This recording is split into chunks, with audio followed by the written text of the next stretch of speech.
நம்ம கட்டளை சட்டத்துக்கு அமைவ நம்ம மாநகர சபை வீதிகளை புனர் அனுமதி எடுக்கணும். நாங்க கொடுக்கணும் அனுமதி. இந்த ரோட்டை நீங்க செஞ்சு கொடுத்தீங்களா தாங்க. எங்கட பிரஜா சக்திக்குரிய எங்கட கௌரவ உறுப்பினர்களும் இங்கு இருக்கிறார்கள். அவங்களும் இதை ஏற்று அதுக்குரிய செயல்முறையை செய்யலாம் என்று நான் நினைக்கிறேன். கட்சி வளர்க்கறதுக்கு செய்யறதுக்கு நான் வரல. இந்த பிரஜா சொல்ற விஷயம் வறுமை ஒழிப்பு இந்த வீரிய விருத்தியெல்லாம் இல்லை. வாழ்வாதாரம் தான் எங்களுக்கு முக்கியம். வறுமையை ஒழிச்சு வாழ்வாதாரம் தான் எங்களுக்கு முக்கியம். அந்த வறுமை கோட்டில இருந்து அவங்களை எழுப்பி விடுறதான் எங்களோட நோக்கம். வறுமை ஒழிப்பு திட்டம் இதுல கட்சி பேர்ன்றாங்க. ஆனா அதுல எடுபட்டாங்க முழுவதும் பார்த்தீங்கன்னா தேர்தல் கண்டு தோத்தாங்க. அது தலைவராக போட்டிருக்காங்க. கிராம சபை பிரிவுக்கு அறிவிக்கப்பட்டுதான் தேர்ந்தெடுக்கப்பட்டாங்க. ஆனா அதுக்கு நிர்வாக தெரிவு செய்ய வாராலே தலைவரை மட்டும் கொண்டுருவாங்க. மற்றது தான் தெரிவு செய்யணும். தலைவரை அவங்க கொண்டுருவாங்க, பேரை வச்சு கொண்டுருவாங்க. அது ஒரு அரசியல் நடவடிக்கையாக தான் பிரஜாசக்தி இயங்குது. அதில் மாற்றுக்கிறது இல்லை. அது ஆட்சிக்கு வரவங்க செய்கிற ஒரு தந்திரம். அது இடத்துல இதில் நாங்கள் கலைக்கிறால பிரஜாசக்தி திட்டம் மாறப்போறல, செயல்பட மாறப்போறல. பிரஜாசக்தியால் போகிற தலைவருக்கு கீழே இந்த அரசு உத்தியோகத்திலே நியமிச்சு வச்சிருக்காங்க. இந்த அரசு உத்தியோகத்தர் கூட பிரஜாசக்தி தலைவர் சொல்றதான் செய்ய வேண்டிய கட்டாயத்தில் இருக்காங்கன்னு சொன்னா, அப்படின்னு சொன்னா பரமாணு திட்டத்தில் பிரஜாசக்தி தலைவர்களாக கொண்டு வரலாம்னு சொன்னா அபிவிருத்தி உத்தியோகர் சமத்துவ உத்தியோகர் எல்லாம் இப்ப சும்மா இருக்காங்கன்னு அர்த்தம். சொத்தாக்களை திருப்திப்படுத்துறதுக்காகவும் அந்த கிராமத்துக்குள்ள அவங்களோட கட்சியை நிலைநிறுத்துறதுக்காக மூலோபாய குழுவுல 5 பேர் போடுறோம். அந்த மூலோபாய குழுவுல அந்த 5 பேர் எல்லா கட்சியையும் சேர்ந்தவர் இருக்கிறாங்க. என்ன தம்பி கௌரவ உறுப்பினர் மதன் அவர் 2 இதுல இருக்கிறார். அதே மாதிரி ரகு இருக்கிறார். சகலரும் இருக்கிறாங்க. மக்களை ஒன்று திரட்டுறதாங்கிற நோக்கம். எங்களுக்கு கட்சி இன பேதம் இல்லை, மத பேதம் இல்லை, ஒன்றுமே இல்லை. ஆனா நாங்க இந்த நாட்டு மக்களை நல்லா விவாதிக்கப்பட்ட விடயங்கள் நான் ஒரு சில கருத்துக்களை தெரிவிக்கலாம் என்று நினைக்கின்றேன்.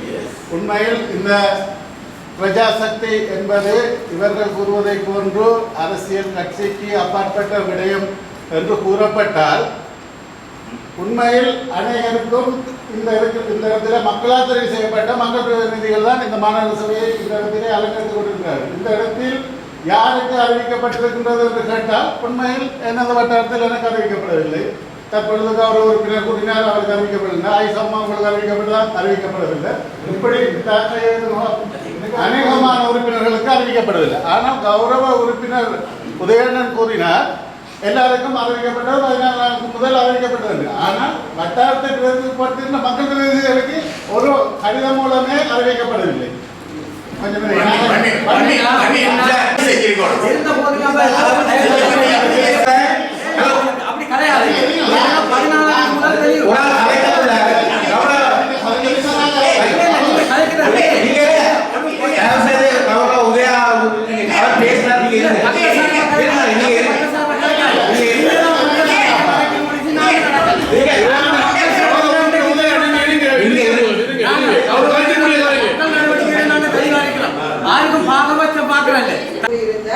உண்மையில் இதற்கு முன்னதாக எங்களுக்குள் வட்டார ரீதியான மாறுபட்ட கருத்துக்களுக்கு ஒரு தெளிவான பதிலை விளக்கமாக கூறியிருந்தார்.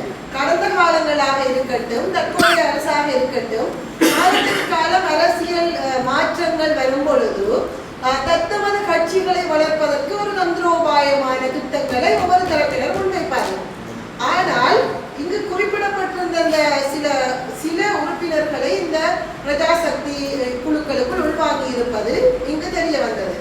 என்னை பொறுத்தவரையில் நான் ஒரு திராய்மடு 2ஆம் வட்டார பணிச்சேரி திராய்மடு, அதாவது மாநகர சபை நெல்லை கிராமத்தில், அதாவது இவர்கள் கூறியது போல வறுமை ஒழிப்பு என்ற அந்த பதத்தை பாவித்திருந்தார்கள். உண்மையில் வறுமை ஒழிப்பு என்பது காலத்துக்கு காலம் அது மாறுபடும். அது எந்த காலத்திலேயுமே முற்றுப்புள்ளி வைக்க முடியாத ஒரு பதம் தான் அது. அந்த வகையில் என்னுடைய வட்டாரத்தில் எந்த பிரச்சனையும் நாங்கள் உறுப்பினர்கள் வளமையாக பிரச்சனை ஏற்படுத்துவதில்லை. அவ்வாறு இருக்கும் பொழுது அந்த கௌரவ உறுப்பினர் சத்யசீலன் அவர்கள் கூறியிருந்தார், அதே போல் நான் எனது பணிச்சேரி கிராமத்தில் பிறந்து வளர்ந்தவர் என்ற ரீதியில் அங்குள்ள மக்களின் நிலை, அவர்களது பிரச்சனைகளை ஓரளவேனும் எனது வயது கட்டிய வகையில் நான் அறிந்திருக்கின்றேன். அந்த வகையில் என்னை இந்த வட்டாரத்தில் மக்களால் அதிகளவான வாக்குகளை வழங்கி அனுப்பியிருக்கின்றார்கள்.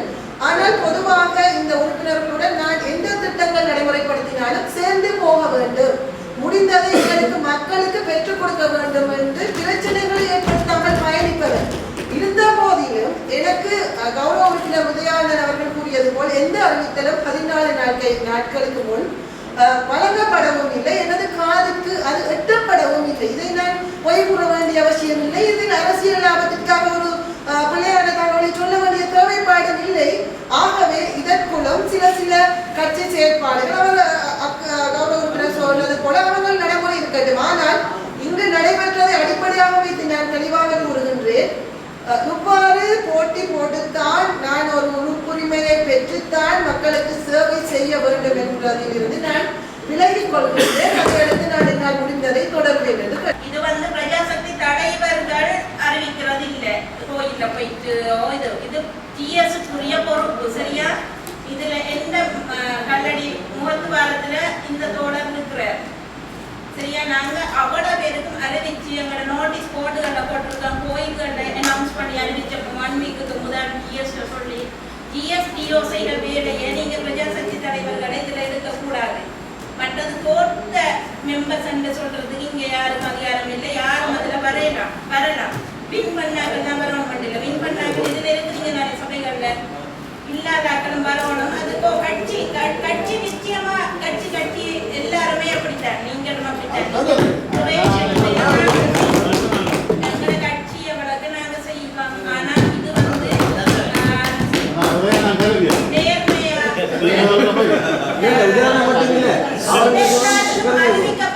அறிவிக்கப்பட்டு செய்த விஷயம். அது சில ஜிஎஸ் மாட்டே டிஓ மாட்டே இப்பதான் அதுல அவ்வளவு இருக்குதே தவிர இதுல கட்சியாக தலைவர்கள் ஏற்பனையோ எதுவும் இல்லை. ஒவ்வொரு வட்டாரங்களும் ஒவ்வொரு தரப்பட்ட பிரச்சனைகள் இந்த பிரஜாசக்தி சம்பந்தமாக நடைபெற்றிருக்கிறது. உதயானந்தூரை போன்ற அல்ல, கௌரவ வாக்கிய போன்றுதான் ஒவ்வொரு வட்டாரங்களிலும் இந்த பிரச்சனைகள் நடைபெற்றிருக்கிறது. தற்பொழுது நீங்கள் பார்த்திருப்பீர்கள், நமது வடகிழக்கு பிரதேசத்தில் இருக்கிற ஒவ்வொரு சபைகளிலும் இந்த பிரஜாசக்திக்கு எதிரான தீர்மானங்களை நிறைவேற்றப்பட்டிருக்கின்றது. சொல்லிக் கொண்டிருந்தார்கள் வாணி உட்பட சகல உதயா எல்லாரும் சொல்லியிருந்தார்கள். அப்படியாக இருந்தால் நாங்கள் இதை ஒரு பிரேரணையாக உண்மையாக நிறைவேற்றி நாங்கள் அதை செயல்பட அந்த வறுமை ஒழிப்பு திட்டம், பிரஜாசக்தி அபிவிருத்தி அந்த இதுகளுக்கு இந்த எங்களது உறுப்பினர்களும் அதை நேரடியாக உள்வாங்குவதற்காக நாங்கள் அதை செயல்படுத்தலாம் என்று நான் நினைக்கிறேன். மாநகர சபையில் விவாதிக்கப்பட்ட விடயமான பிரஜாசக்தி என்பது மாநகர சபை வரம்புக்கு அப்பாற்பட்ட விடயம். உங்களுக்கு தெரியும், இது பாராளுமன்றத்தில் அமைச்சுக்கு விவாதிக்கப்பட்டு பாராளுமன்ற தீர்மானமாக நிறைவேற்றப்பட்டு அதுக்குரிய அமைப்பு சொன்ன மாதிரி அது அரசாங்கத்தால் நடைமுறைப்பட்டுள்ளது. அரசாங்க உத்தியோகத்தர் மக்கள் எல்லாம் உள்வாங்கப்பட்டு அதை பாராளுமன்றம் என்று நினைத்துக் கொண்டு கதைக்க வலிக்கிறார். மாநகர சபை கண்டு சில வரம்புகள் இருக்கின்ற பல விடயங்கள் இங்கே இருக்கிறது. அதை விட்டு போட்டு என்னென்றால் இவர்களுக்கு நான் நினைக்கிறேன் இந்த பிரஜாசக்தி என்பது அதை பற்றி ஒரு பயம் வந்து விட்டோ தெரியாது. ஏற்கனவே பல திட்டங்கள் உங்களுக்கு தெரியும், கடந்த கால அரசாங்கம் அஸ்வேசகம் சாமுர்த்தி என்று எவ்வளோ நடைபெறுது. எல்லாம் அரசாங்கத்துக்குள்ள ஒரு வரையறுக்குள்ள ஒரு கட்டளை சட்டத்துக்கு கூட நடைபெறப்பட்ட விடயங்கள். அதை பற்றி இவர்கள் எடுத்து ஏதோ பாராளுமன்றத்தில் தாங்கள் கதைப்பது போல அதை எடுக்கணும், தீர்மானம் எடுப்பது ஏற்றுக்கொள்ளப்பட முடியாது. இதே போல் இவர்கள் தாங்கள் நினைத்தால் இப்போ நடந்த ஈரான் இஸ்ரேல் யுத்தத்தை கூட நிப்பாட்டுவதற்கு தீர்மானம் எடுப்போம் என்று சொல்லக்கூடிய நிலையில் கதைக்கிறார்கள். சிறுபிள்ளைத்தனமானது இது விளங்குதில்லை அவர்களுக்கு. மட்டக்களப்பு மாநகர செயல்பட 4 வகையான நிர்வாகங்கள் ஆளப்படுவது. மண்முனை வடக்கு பிரதேச செயலகம் அரசாங்க அதிபரின் கீழ் 5 எம்பிக்கள் இருக்கிறார்கள். அடுத்ததாக மாநகர சபை. இதில் பல திட்டங்கள் நடைமுறைப்பட்டு கொண்டிருக்கின்றன. இதையெல்லாம் அதுக்கென்று உள்ளூராட்சி சபை, அதாவது மாநகர சபைக்கு சில வரையறை இருக்கிறது. அதை பட்டு மட்டும்தான் கதைக்க வேண்டும். அதை பிடித்து அதை அந்த தீர்மானம் இந்த தீர்மானம் இவர்கள் இதை ஏற்றுக்கொள்ள முடியாது. ஆகவே தான் இன்று தொடங்கி இருக்கிறோம். அதற்கு நிச்சயமாக நாங்கள் எதிர்காலத்தில் இதை பற்றிய பல விதமான எங்களுடைய ஊடக சந்திப்புகளை நடத்துவோம் என்று. மேலதிக செய்திகளுக்காக எமது யூடியூப் தளத்தை சப்ஸ்கிரைப் செய்யுங்கள்.